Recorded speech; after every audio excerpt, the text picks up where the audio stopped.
So part of my job as a landlord attorney is filing and prosecuting eviction cases.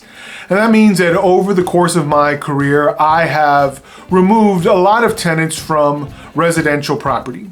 So the thing we learn from going to trial after trial after trial is they're not always the same. Even sometimes the same court can have similar facts but very different rulings. So it's taught me a thing or two about resolving eviction matters, sometimes with a trial and sometimes without it. And today, I'm going to give you 3 examples of eviction cases and the kinds of thinking that I would go through in each one. Let's get started.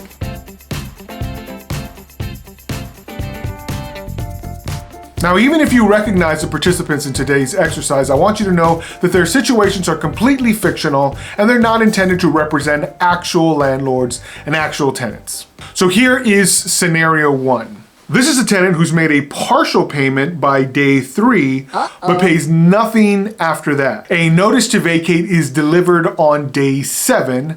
By day 10, the landlord can confirm that the notice has been delivered and an eviction petition is filed on day 14. In this second scenario, the tenant involved pays the full amount of rent on day 6th of the month, but does not include late fees. A notice of default is sent to this tenant on day 7. The following month, the tenant does the exact same thing, paying the rent value on day 6th, but nothing else. A notice to vacate is delivered to this tenant on day 7. In our third scenario, this tenant always pays their rent on time. However, upon inspection, the landlord finds one unauthorized animal and a notice of default is given to the tenant with a 7-day notice to cure. The following month, the landlord sees a different animal. The tenant has removed the first,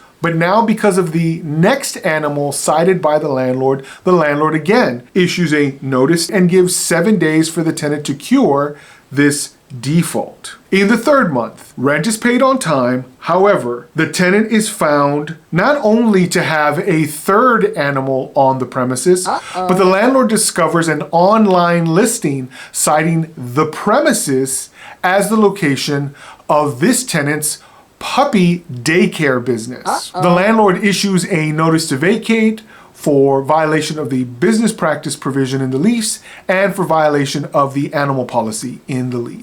Now, each of these cases is slightly different, but they all end up in the same court. I'm sometimes asked, Ernie, if I waive my claim for rent, will that speed up the process? Or, Ernie, I'm dealing with a squatter. They're not even a real tenant.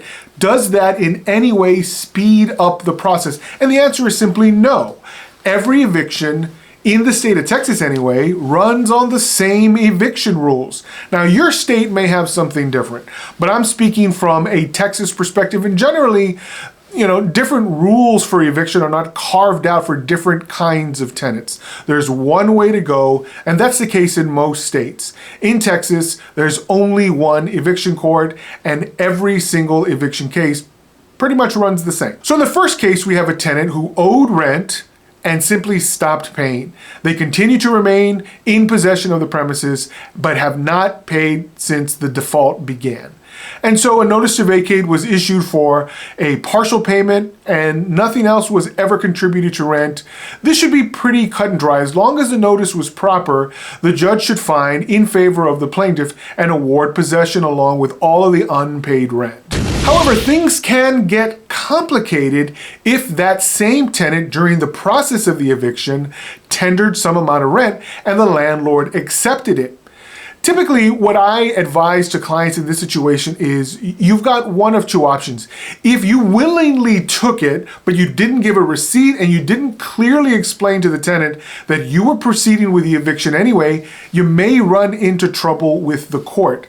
If, however, the tenant simply deposited the rent into an account after the eviction was filed or after the notice to vacate was sent and you had no intention of keeping that money or soliciting that money, what I recommend to tenants is you can present these facts to the court and say, Your Honor, if it is absolutely required, I will return this money to the tenant. However, they owe me well in excess of this amount.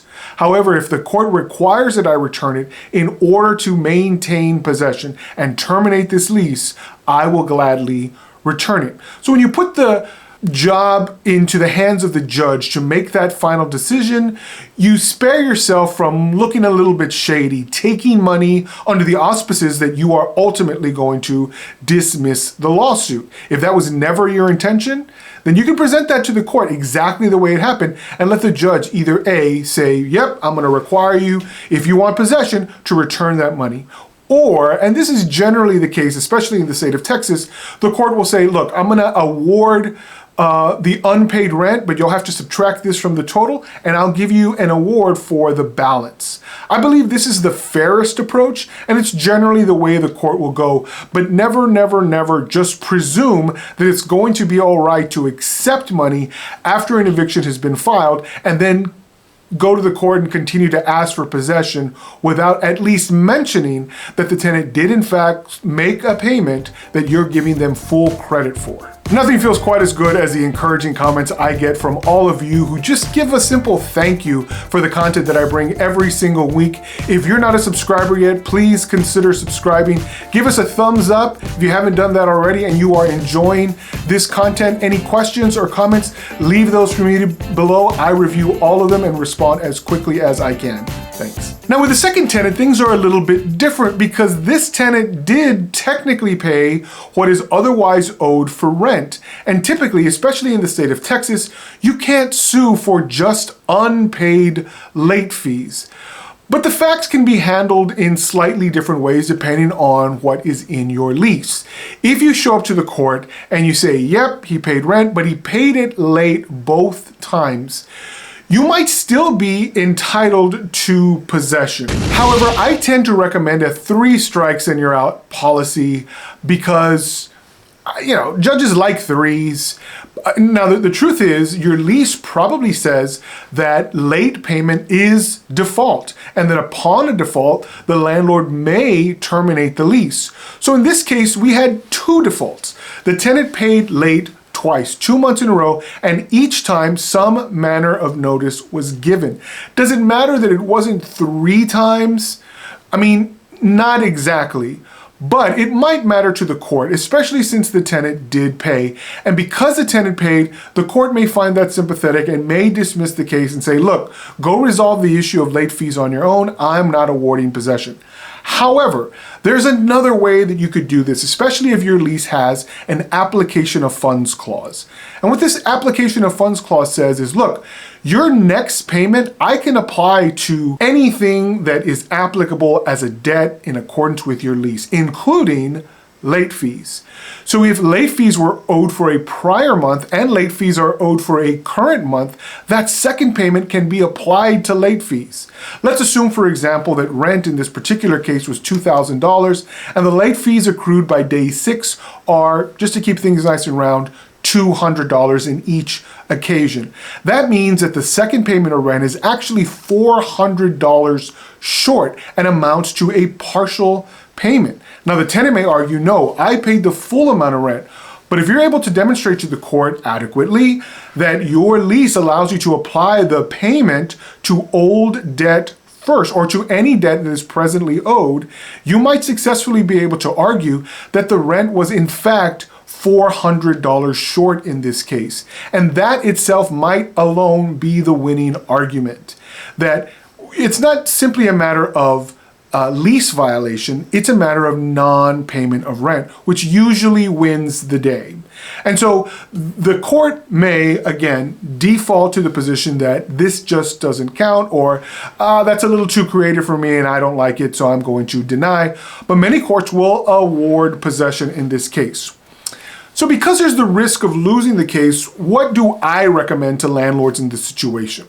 Well, in a situation like this, which is not as cut and dry as the first, strict non-payment is pretty easy for the court to decide. But where there has been payment and the application of funds clause can be used to create a shortfall, or where the tenant simply paid late and shouldn't have paid late ever, you might come to a compromise with the tenant. Now, by the time you get to trial, that next month's rent is probably owed. And if the tenant says, look, I'll pay the outstanding late fees from the previous months. I'll pay this next month on time. I'll even pay your court costs if you'll remove this lawsuit. As long as the understanding is, well, I'll take it, but do you also understand that all future months will have to be paid on time, or I'm simply going to file again? And if the tenant simply agrees to that and says, yes, expensive lesson learned, I get it, I'll pay on time, then perhaps the relationship can be salvaged. But anything short of that, and you really have to consider whether it's worth taking the deal or whether it's worth the risk of maybe losing at court, but possibly getting rid of a tenant who was never going to do the right thing, who was never going to fess up to having done the wrong thing.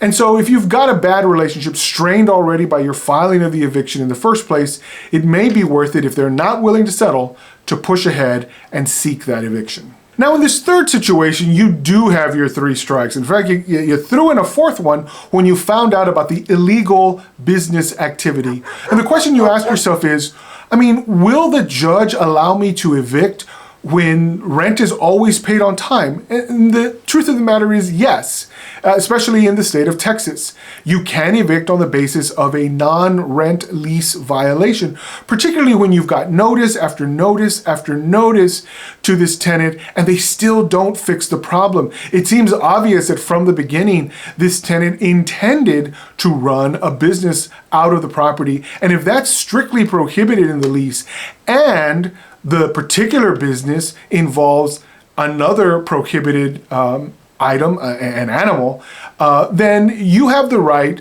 to, again, give reasonable opportunity to cure. But if that tenant isn't curing, and by the looks of it has no intention of curing the default, you do have the right to demand possession, to terminate the lease with a written notice and demand possession.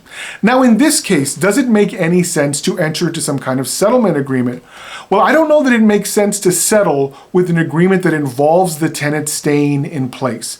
Because the truth is, I don't know that this tenant can be trusted. This isn't a matter of someone paying a couple of days late. This person intended to run an illegal business, and so I don't know that they won't do the same thing or something similar in the future. This is probably someone you should move on from. Now, one thing you can settle with is how they exit. And so they say, look, give me 30 days, I'll pay the rent, I'll get rid of the dogs, and I'll agree to pay for additional cleaning or in some way compensate you for all of your losses.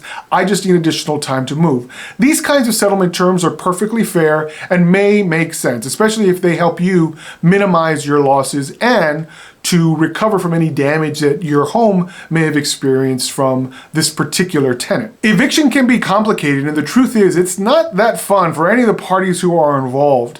The truth is there's a lot of risk when you step into any court, and you're dealing with the real lives of individuals. And so it's important to be sensitive to each of these factors, but it's also important for you to be on your game. If your tenant simply isn't sticking to the game plan and you have to cite them over and over and over, or they're just not paying the full amount, or they're not paying on time, these are each issues that you need to address with written notice. And when it comes down to it, you might eventually have to issue that notice to vacate, terminating that lease and saying it's time for you to move on, tenant. For those of you who enjoy this content, there is more here. YouTube seems to think this particular video is perfect for you. I hope you watch it and all the rest of the content we have on this channel. And until next time, landlords, happy leasing.